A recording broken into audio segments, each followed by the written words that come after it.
नमस्कार दोस्तों इस वीडियो में मैं आपको रिस्क फ्री इन्वेस्टमेंट प्लान के बारे में बताऊंगा। दोस्तों, हमें अपनी बचत को ऐसे प्लान में निवेश करना चाहिए जहां हमें अपने निवेश से कुछ लाभ भी हो और हमारी निवेश की गई राशि सुरक्षित भी रहे। दोस्तों, आज मैं आपको ऐसी ही सरकारी योजनाओं के बारे में बताऊंगा जहां हमारा निवेश सुरक्षित भी रहेगा और हमें निवेश की गई राशि पर मिलने वाले ब्याज से लाभ भी होगा। इन योजनाओं में पहले नंबर पर है सॉवरेन गोल्ड बॉन्ड स्कीम। अब मैं आपको इसके बारे में बताऊंगा कि सॉवरेन गोल्ड बॉन्ड स्कीम क्या है। भारत सरकार द्वारा नवंबर 2015 में गोल्ड मोनेटाइजेशन स्कीम के तहत सॉवरेन गोल्ड बॉन्ड इशू किए गए थे। सॉवरेन गोल्ड बॉन्ड स्कीम सोने में निवेश करने की स्कीम है जिसे भारत सरकार की ओर से भारतीय रिजर्व बैंक द्वारा जारी किया जाता है।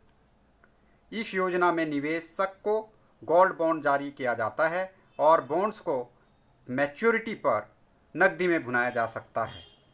बॉन्ड में न्यूनतम निवेश 1 ग्राम एवं अधिकतम 4 किलोग्राम तक किया जा सकता है। अब हम जानते हैं कि सॉवरेन गोल्ड बॉन्ड में निवेश कौन कर सकता है। सॉवरेन गोल्ड बॉन्ड में वह व्यक्ति निवेश कर सकता है जो कि भारत में निवास करता हो। वह अपने स्वयं के लिए या किसी दूसरे व्यक्ति के साथ संयुक्त रूप से बॉन्ड धारक हो सकता है या फिर नाबालिग की ओर से भी इस बॉन्ड को खरीद सकता है। अब हम जानते हैं कि सॉवरेन गोल्ड बॉन्ड के क्या बेनिफिट्स हैं। सॉवरेन गोल्ड बॉन्ड का उपयोग कर्ज लेने के लिए कोलेटरल के रूप में किया जा सकता है। सोने की वह मात्रा जिसके लिए निवेशक भुगतान करता है उसका मूल्य सुरक्षित रहता है क्योंकि निवेशक को भुगतान सोने की करंट वैल्यू के हिसाब से किया जाता है।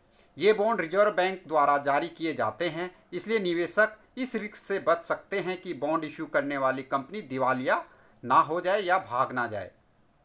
इनमें सोने की कीमतों में इजाफे के अलावा भी निवेशक को 2.5% की दर से अतिरिक्त ब्याज मिलता है। यानी आपको सोने की बढ़ी हुई कीमत का फ़ायदा तो मिलेगा ही, साथ ही आपको 2.5% अतिरिक्त ब्याज भी मिलेगा।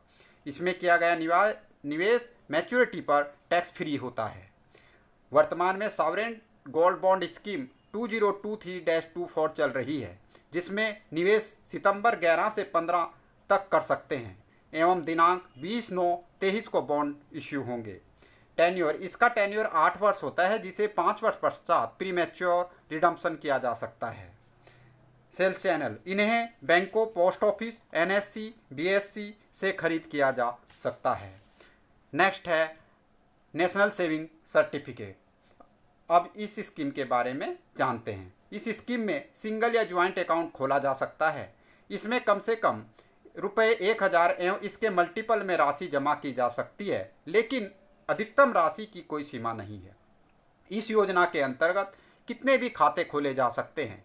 जमा राशि आयकर अधिनियम की धारा 80C के तहत कटौती के लिए अर्हता प्राप्त है। मैच्योरिटी, इसमें जमा राशि जमा की तिथि से 5 वर्ष पूर्ण होने पर मैच्योर होती है।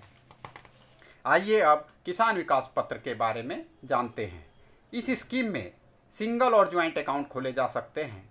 न्यूनतम राशि 1000 या 100 के गुणक में कोई भी राशि जमा की जा सकती है। अधिकतम राशि जमा करने की कोई सीमा नहीं है। इस योजना के तहत कितने भी खाते खोले जा सकते हैं। परिपक्वता, जमा राशि समय समय पर वित्त मंत्रालय द्वारा निर्धारित परिपक्वता अवधि पर परिपक्व होगी। निर्धारित समय इसलिए नहीं दिया गया है क्योंकि इसमें राशि दोगुनी होती है एवं बार बार ब्याज दरें परिवर्तित होने के कारण राशि दोगुनी होने की अवधि अलग अलग हो सकती है।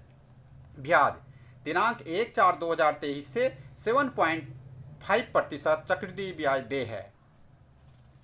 निवेश की राशि 115 माह में दुगनी हो जाती है। वीडियो में बने रहें क्योंकि अभी आगे बहुत ही आकर्षक स्कीमें हैं। नेक्स्ट है सुकन्या समृद्धि अकाउंट। आइए अब इस खाते के बारे में जानते हैं। इस योजना में 10 वर्ष तक की लड़की के नाम खाता खोला जाता है। एक लड़की के नाम केवल एक ही खाता खोला जा सकता है। इसके खाते पोस्ट ऑफिस या ऑथराइज्ड बैंक में खोले जा सकते हैं। इस स्कीम में एक वित्तीय वर्ष में कम से कम 250 एवं अधिकतम 1,50,000 रुपये जमा किए जा सकते हैं। इसमें अधिकतम 15 वर्षों तक राशि जमा की जा सकती है। इस खाते में खाता धारक की उच्च शिक्षा के खर्चों के लिए निकासी की जा सकती है। एवं लड़की की 18 वर्ष के बाद शादी होने पर खाता स्वतः ही बंद हो जाता है। इस खाते को भारत में कहीं भी पोस्ट ऑफिस या बैंक में स्थानांतरित किया जा सकता है। सुकन्या समृद्धि अकाउंट खुलने के 21 वर्ष उपरांत मैच्योर हो जाता है। इस खाते में जमा राशि आयकर की धारा 80C के तहत आयकर में छूट के योग्य है एवं इसमें जमा राशि पर मिलने वाला ब्याज भी टैक्स फ्री है। खाते का संचालन अभिभावक द्वारा तब तक किया जाएगा जब तक कि गर्ल चाइल्ड 18 वर्ष की उम्र प्राप्त नहीं कर लेती है। मैच्योरिटी, इस खाते को खाता खोलने की तारीख से 21 वर्ष बाद या 18 वर्ष की आयु प्राप्त करने के बाद लड़की की शादी की तारीख से 1 माह पूर्व या 3 माह बाद मैच्योरिटी पर बंद किया जा सकता है। नेक्स्ट है डाकघर मासिक आय योजना। इस खाते को न्यूनतम 1000 एवं इसके गुणक में तथा सिंगल अकाउंट में अधिकतम निवेश सीमा 9 लाख और ज्वाइंट अकाउंट में रुपए 15 लाख से खोला जा सकता है। ब्याज दर, इस खाते पर दिनांक 1/4/23 से 7.4 प्रतिवर्ष की दर से ब्याज देय है। यह ब्याज खाता खोलने की तिथि से 1 माह पूरा होने पर परिपक्वता तक देय होगा। यदि खाता धारक द्वारा हर माह ब्याज का दावा नहीं किया जाता है तो ब्याज पर कोई अतिरिक्त ब्याज देय नहीं होगा।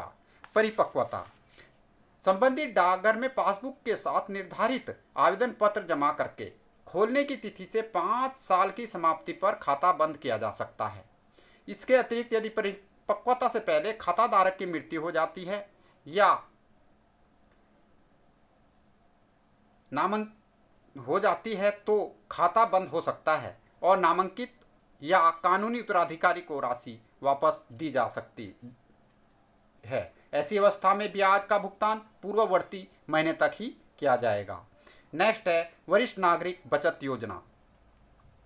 अब आपको बताते हैं कि इस योजना में कौन खाता खोल सकता है। 60 वर्ष से अधिक आयु का व्यक्ति, 55 से अधिक और 60 वर्ष से कम आयु के सेवानिवृत्त सिविल कर्मचारी इस शर्त के अधीन की सेवानिवृत्ति के लाभ की प्राप्ति के 1 महीने के भीतर इस खाते में निवेश करेंगे तथा 50 से अधिक और 60 वर्ष से कम आयु के सेवानिवृत्त रक्षा कर्मचारी इस शर्त के अधीन की सेवानिवृत्ति के लाभ की प्राप्ति के 1 महीने के भीतर इस खाते में निवेश करेंगे खाता खोल सकते हैं। खाता व्यक्तिगत क्षमता के रूप में केवल पति या पत्नी के साथ खोला जा सकता है। जमा, इस खाते में न्यूनतम 1000 एवं इसके गुणक में जमा किए जा सकते हैं जिसकी अधिकतम सीमा रुपए 30 लाख तक है।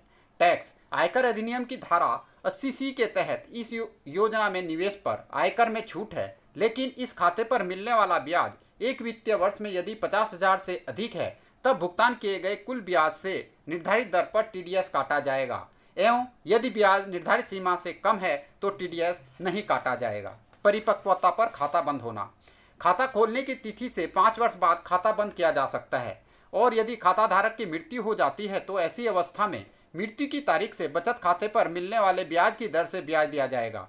इस खाते को परिपक्वता की तारीख से 3 साल के लिए एक्सटेंड भी किया जा सकता है। यह एक्सटेंशन परिपक्वता की तिथि से 1 वर्ष के भीतर करना आवश्यक है। दोस्तों, इस प्रकार आप मेरे द्वारा बताई गई सरकारी योजनाओं में अपनी बचत की गई पूंजी को जमा कर लाभ अर्जित कर सकते हैं। इन प्लान में किया गया निवेश रिस्क फ्री है। दोस्तों, मेरा अगला video low risk investment plan के लाभांशों एवं इसके रिस्क के बारे में होगा। साथ ही इस वीडियो में मैं आपको रिस्क फ्री एवं लो रिस्क प्लान में निवेश का संतुलन कैसे बनाएं उनके बारे में बताऊंगा। दोस्तों, आप मेरे चैनल को सब्सक्राइब कर लें एवं अपने दोस्तों को शेयर कर उन्हें भी सब्सक्राइब करने को कहें ताकि उन्हें भी नई नई जानकारियाँ मिलती रहें। धन्यवाद।